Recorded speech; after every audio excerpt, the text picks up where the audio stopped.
can't understand anybody voting Tory. Do you think that thing can hear me? I really can't. My mum was a Tory, my dad was a Tory.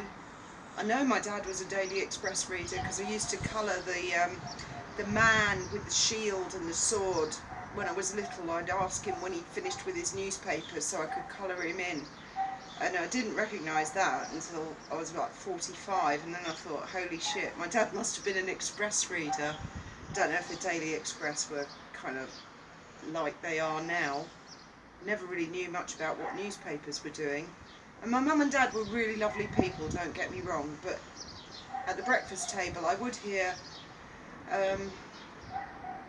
reasonably harsh comments against society, but it didn't really affect me as a kid, or I didn't think it did, because I grew up in the 1970s where everything was a pile of shit anyway. I mean, we all remember those playgrounds where they had that horrible tarmac shit. When you came off the swing, it would like proper gash your legs right open. You'd need an ambulance and stitches to fix it, which they got rid of, and waterproof toilet paper, and old biddies going on and on and on about the war and the Nazis, because it was like really fresh in everybody's memory. And growing up with Margaret Thatcher, she was like the only Prime Minister I knew my whole fucking life until I was 1991, 92, when I was 21, 22. Then John Major took over, they had this big Tory coup, and that's when I really became aware of what the Tory animal was. I mean, as a kid, my mum and dad always asked me to hand out nibbles at their fundraisers, and I was like a little kid, so I'm way down there looking up, so I would automatically be looking up nostrils, and they did always seem like, oh, would you like an hors d'oeuvre? Go for. You know, yeah, they did come across that way. I didn't know as a kid that politics can actually destroy and ruin lives, or fix lives, or make things better. And even when I was in my 20s, I didn't really believe politicians can actually affect lives that dramatically. I thought it was just like little subtleties, and we're all responsible for our own luck and what we do in the world. Margaret Thatcher, I admit, was a monster.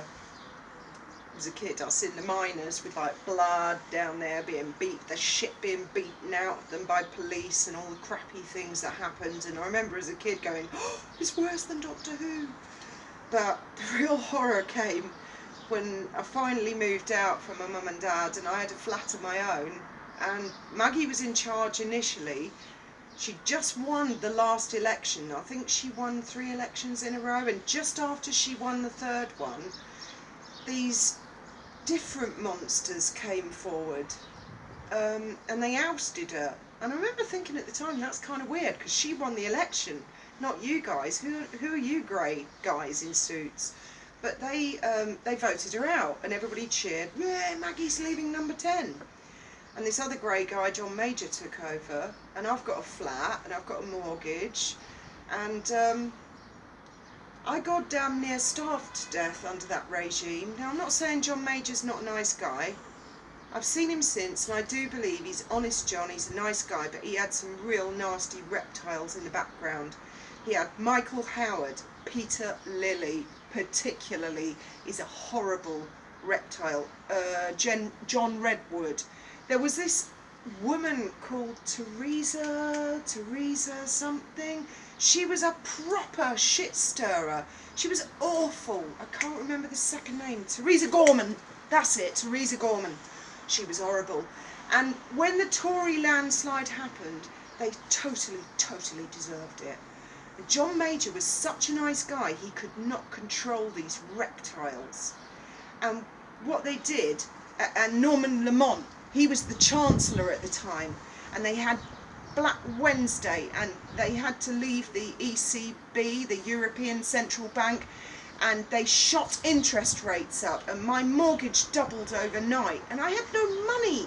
I lost my job. My boss had borrowed to the hilt. He was a property developer, so he went down the toilet, which meant I went down the toilet. Anybody who borrowed money, interest rates shot up. I think they were at 17% for 2 days. Then they went back to 15%. I mean, what's the interest rate today with the Bank of England? 0.0000 of a millionth of a fucking percent or something. 15%. I couldn't afford food, I couldn't afford electricity. My parents at this stage had retired from politics and life and moved to the Outer Hebrides. And being Tories and very, very proud people, I was too ashamed to tell them that I couldn't afford to pay the electricity bill. I had debt collectors kicking the door in, nearly lost my flat. And my mother and father would come down to visit, and I'd say to my friends, my God, my parents are coming, quick, everybody shoplift, do whatever you can, pluck things from grass, from gardens, let's pad it out with grass, a couple of eggs at the front, let's just make the goddamn fridge look full, because my mother's going to criticise me and say I'm irresponsible and I haven't done any food shopping. And it wasn't that I hadn't done any food shopping, I had no money to do any food shopping. How ironic is that situation? That I had to lie to my own parents, that their Tory policies were forcing me to starve to death. And I remember at one point, my mother, she'd visit, open the fridge straight away. Oh, you're so irresponsible, Fiona, you have no food in. She took my wrist at one point when I was 5.5 stone and said, are you anorexic? Are you psychologically ill? And I still couldn't tell her that it was because of the 15% interest rate on the mortgage. It was because I went to claim dole, I had worked all my life and I got my UB40 for 6 months and then it stopped. Peter Lilly made sure of that.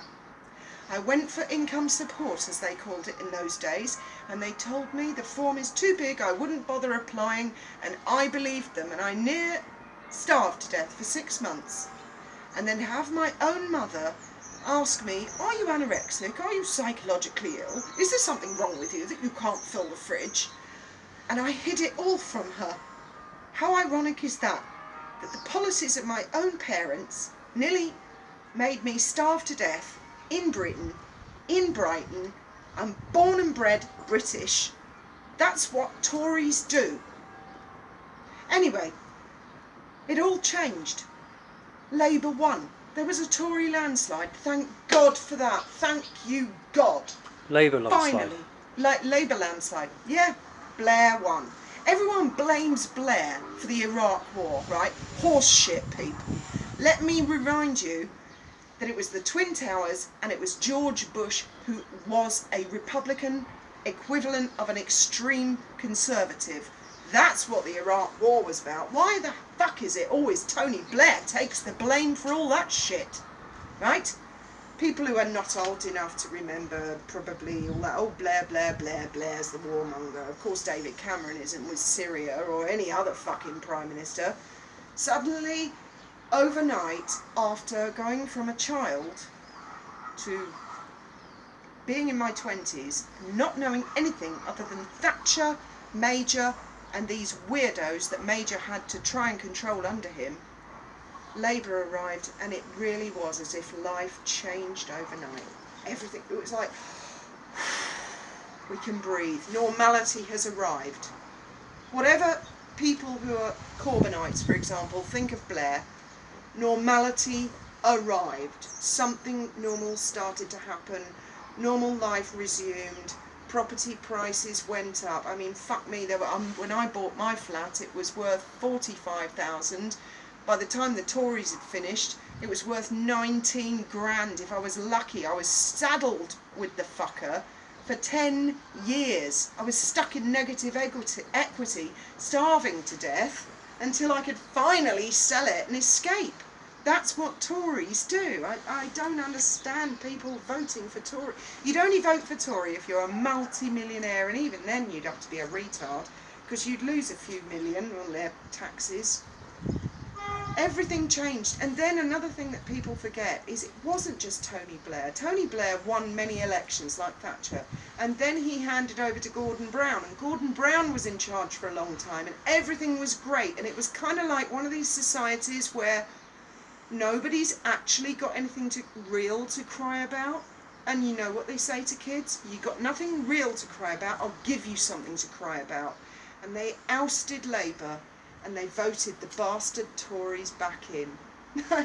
I was living in Gibraltar by the time they did this shit. Graham and I were like, woo-hoo-hoo, we missed that one, we escaped that by a gnat's cock. And we're talking to tourists when they come out, and all these young tourists said, oh, well, we thought we'd give the other side a go. You know, didn't really know what they were voting for. Then the referendum came, and here we are, like a dog that's vomited and had diarrhoea in a big bath with sides like this, and it's covered in its own excrement and stuff, and it's rolling around trying to find a way to get out of the shit it's got itself into. This Tory pool, and I hear the same names: John Redwood, I hear Peter Lilly, Michael Howard, Norman Lamont, Norman Lawson. Oh, they give the lords and stuff, they don't deserve titles like that. And then you see real heroes coming forward trying to stop this crap. From a person like me, alright, I'm a bit chunky now, chunkier than I used to be, but my God, I can tell you for a fact, I went to 5.5 stone under a Tory regime. I don't hold it against my parents, everyone's entitled to their opinion, but I am warning future generations. It's like, who let the dogs out? Who let the Tories in?